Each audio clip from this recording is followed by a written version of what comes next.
अस्सलाम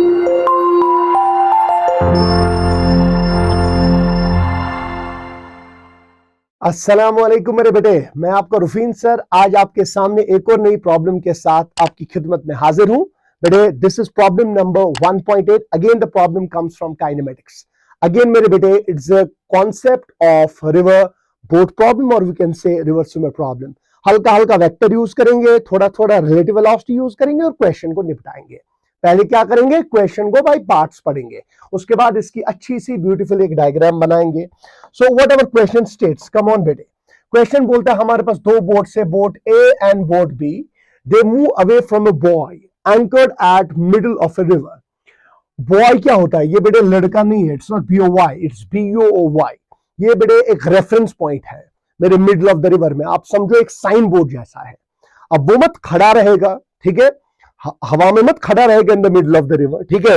या तो वो अगर फ्लोट करता वो सरफेस पर रहेगा, ठीक है, बट ये हमने एंकर किया। एंकर का मतलब इसको हमने नीचे रिवर की बेस के साथ बांधा हुआ है बाय समथिंग, ठीक है। So it has been kept erect, ठीक है, ये खड़ा हुआ है मिडल ऑफ द रिवर में, ठीक है। It has been anchored at middle of the river. उसके बाद दो बोट्स जा रहे हैं अलोंग म्यूचुअली परपेंडिकुलर डायरेक्शंस। दो बोट्स है बेटे, बोट ए और बोट बी, वो जा रहा है इस रेफरेंस पॉइंट से, इस साइन बोर्ड से जो मैंने एंकर किया है, ठीक है, जो मैंने फिक्स किया हुआ है मिडल ऑफ द रिवर पे। So middle of the river पे एक साइन बोर्ड है सपोज, इसके परपेंडिकुलर डायरेक्शन से दोनों बोट जा रहे हैं, बोट ए और बोट बी। चलिए उसके बाद क्या बोल रहा है, boat A moves along the river and boat B moves across the river. आहा, हमने पढ़ा है बेटे, कितनी बार देखा। बोट ए जो है वो जा रहा है along the flow, along the river, और बोट बी जो जा रहा है वो जा रहा है perpendicular to flow, perpendicular to river. समझ आया। उसके बाद क्या बोलता है, having moved off equal distances from the buoy. जो आपका रेफरेंस पॉइंट है, जहां से जिसको आपने एंकर किया है, ठीक है, जिसको जो साइन बोर्ड जैसा है, मानो आप रिवर के सेंटर पे जो साइन बोर्ड है, बोल रहा है ये दोनों बोट्स अगर चूंकि अलग अलग डायरेक्शन से जा रहे हैं, परपेंडिकुलर डायरेक्शन से जा रहे हैं, but they are moving equal distances from this reference point. They are moving equal distance from the boy and the boats return. boats वापस आते हैं इस एंकर पॉइंट पे, मगर ये दोनों बोट्स कहां से मेरे बेटे जा रहे हैं, एक जा रहा है सपोज राइट और दूसरा जा रहा है ऊपर से। मगर जब ये ऊपर से जाएगा फिर ये रिटर्न करेगा, जो राइट साइड से जाएगा अलोंग द फ्लो वो भी रिटर्न करेगा। इक्वल डिस्टेंस कवर कर रहे हैं। बोल रहा है जो वापस आने का और जाने का जो टाइम है रिवर बोट ए के लिए हमने रखा है, बोट ए के लिए टाउ ए और बोट बी के लिए टाउ हमने बी रखा है टाइम। आपको इन दोनों बोट्स को जितना टाइम लगेगा ना, पहले बॉय से आगे जाने के लिए फिर वापस रिटर्न करने के लिए, दूसरे को कितना टाइम लगेगा बॉय से दूर जाने के लिए परपेंडिकुलर टू फ्लो वापस आने के लिए, दोनों टाइम्स का जो रेशो है it is tau A by tau B. I have to calculate that. मगर इसने बोला है बोट्स की वेलोसिटी ऑब्वियसली वो होगा विद रिस्पेक्ट टू वाटर, वो 1.2 टाइम्स है greater than velocity of flow या स्ट्रीम वेलोसिटी, आप इसको बोल सकते हो। मेरे बेटे, how to do this question. अगर मेरे बेटे यहां पर मैं थोड़ा सा यूज करूं scale, suppose this is my flow, river flow, okay, इस डायरेक्शन से बेटे फ्लो कर रहा है, ये बेटे फ्लो की डायरेक्शन है, ये मेरा बेटा फ्लो की डायरेक्शन है। उसके बाद क्या बोल रहा है, यहां पर सपोज सेंटर पे फ्लैग से मैं रिप्रेजेंट करूंगा इसको, मैंने सपोज रिवर के सेंटर पे क्या किया है, एंकर किया है।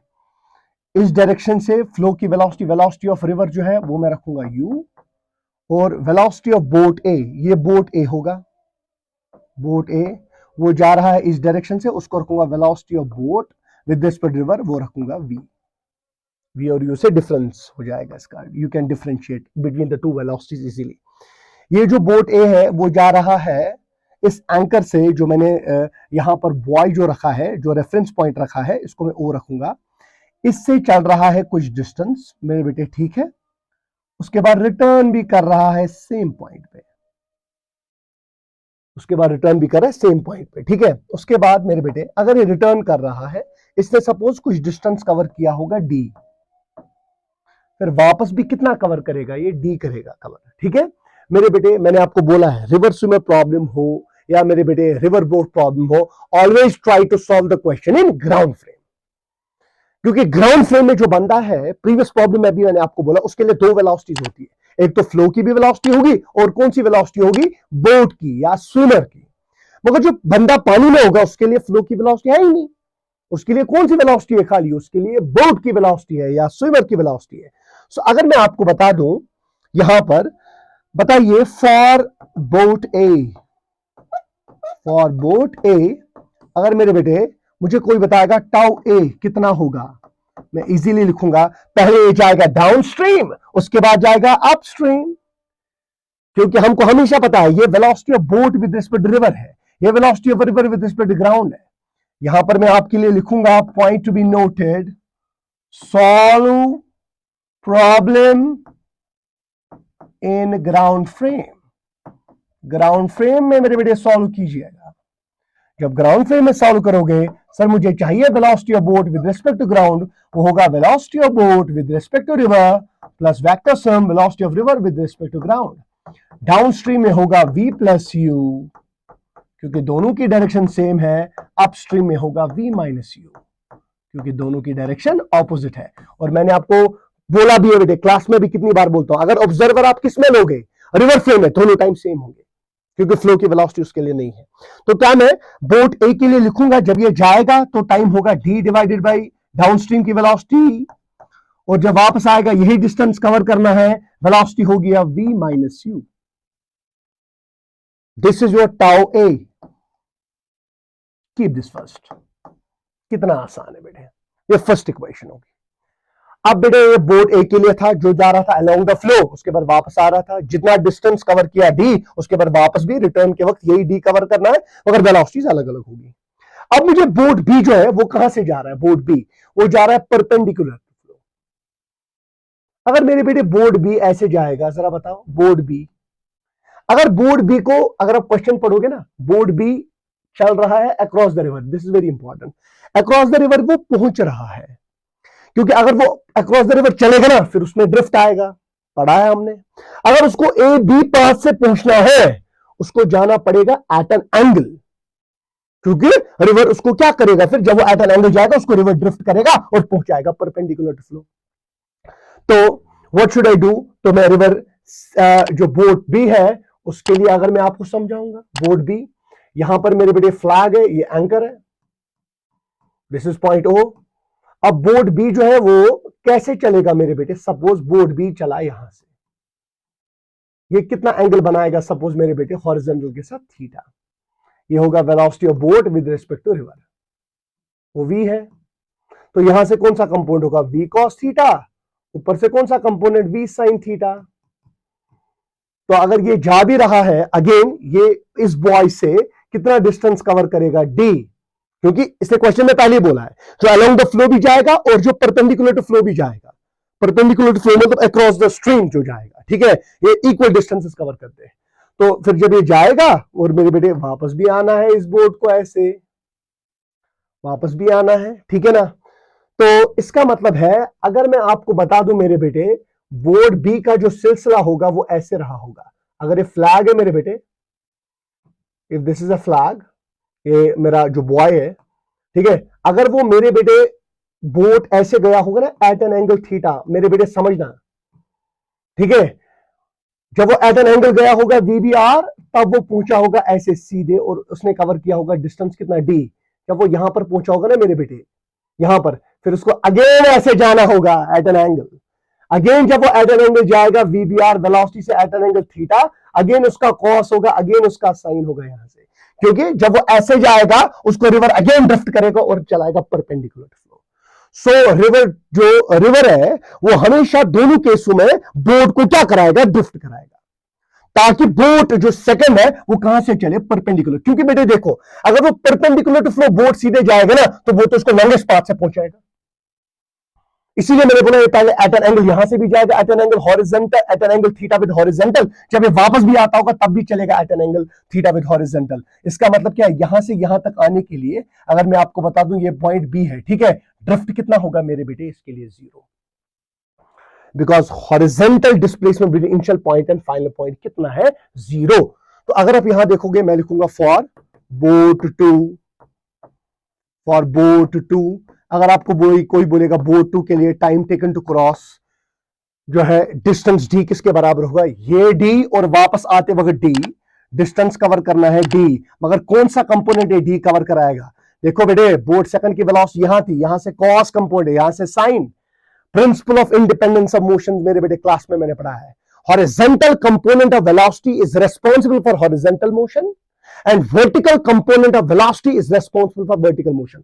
Horizontal component जो है v cos theta वो यहां से चलाने की कोशिश करेगा बोर्ड को, और v sin theta जो है वो इसको d कवर कराने की कोशिश करेगा। तो जब ये ऊपर चढ़ेगा तब भी d by v sin theta, जब नीचे आता होगा तब भी d by v sin theta होगा। तो time taken for board b will be double. और अगर आप यहां पर देखोगे ड्रिफ्ट कितना है मेरे बेटे, इसके लिए ड्रिफ्ट इज 0। क्यों है ड्रिफ्ट 0 आप देख सकते हो। ड्रिफ्ट इसलिए 0 बिकॉज यहां से यहां तक, इनिशियल पॉइंट से फाइनल पॉइंट तक, जब इसको परपेंडिकुलर टू स्ट्रीम जाना है, अगर परपेंडिकुलर टू स्ट्रीम जाएगा पहुंचेगा लॉन्गेस्ट पाथ से।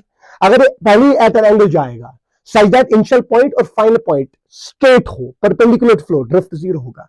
ड्रिफ्ट 0 होने के लिए क्या कहूंगा, जो भी फ्लो की वेलोसिटी होगी, यहां देखो बेटे जो ये u होगा ना, ये किसके बराबर होगा मेरे बेटे, v cos थीटा, क्योंकि यहां से v cos थीटा है, यहां से v sin थीटा है। तो ड्रिफ्ट 0 होने के लिए वेरी क्लासिक पॉइंट, यहां पर मैं लिखूंगा u होगा बराबर v cos थीटा। तो cos थीटा मेरा बच्चा किसके बराबर होगा, u by v। तो यहां टाउ b किसके बराबर निकला, 2d divide by v। Sine theta के बदले सर लिख सकते हैं ना 1 माइनस कॉस स्क्वायर थीटा, बिल्कुल सर लिख सकता हूं, why not. 2d divide by v, root of 1 minus ये आएगा u square by v square. ठीक है मेरा बच्चा, ये आएगा 2d divided by root of v square minus u square. Sir ये कहा गया, v स्क्वायर रूट के बाहर आएगा, वो v कैंसिल हो जाएगा। This is time taken for river b। ठीक है, now what should I do, time taken for time taken by boat A divided by time taken by boat B. boat A का time d divided by v plus u plus d divided by v minus u, इसको divide करूंगा 2d divided by root of v square minus u square. कीजिए मेरे बेटे solve, ये d cancel होगा, numerator में आएगा v minus u plus v plus u divided by v square minus u square, a plus B into A minus B को whole divide करना है 2 divided by root of V square minus U square. Now it's just a matter of mathematics. अब मेरे बेटे ये u और u जाएगा, ये v प्लस v कितना बनेगा मेरा बच्चा, 2v divided by V square minus U square whole divided by 2 root of V square minus U square. Okay, this 2 and this 2 will get cancelled. What should I get? I should get tau A divided by tau B is equal to, how much I will get, tau A by tau B, how much I will get it? It will be equal to, tau A by tau B will be equal to how much? It will be V divided by, it will be V divided by V square minus U square into root of V square minus U square. Is it? That will be equal to v divided by root of v square minus u square by rationalization. इसका मैं लिख सकता हूँ root of v square minus u square into root of v square minus u square, एक term cancel हो जाएगा। As per my question, what was given, as per the data of the question, velocity जो boat का है with respect to river, it's 1.2 times flow velocity. Put in the value tau A by tau B, it's equal to, इतना easy है मेरे बेटे, 1.2 u divided by root of 1.2 u का square minus u का square, it is 1.2 u divided by root of 1.2 to 1.2 1.44 u square minus u square. u square मेरे बेटे अगर मैं कॉमन निकालूंगा इस u के साथ कैंसिल होगा, because when I will take this common, square and root it gets cancelled out, it will take care of it, u और u कैंसिल होगा, it will be 1.2 divided by root of 0.44. It is 1.2 divided by root of 0.44 means 44 divided by 100, that will be 1.2, square root of 100 will be 10 divided by root of 44. It will be 12 divided by root of 44, I think it will be 6.5 something, more than 6, it will be nearly, I think 1.8 it will be the ratio.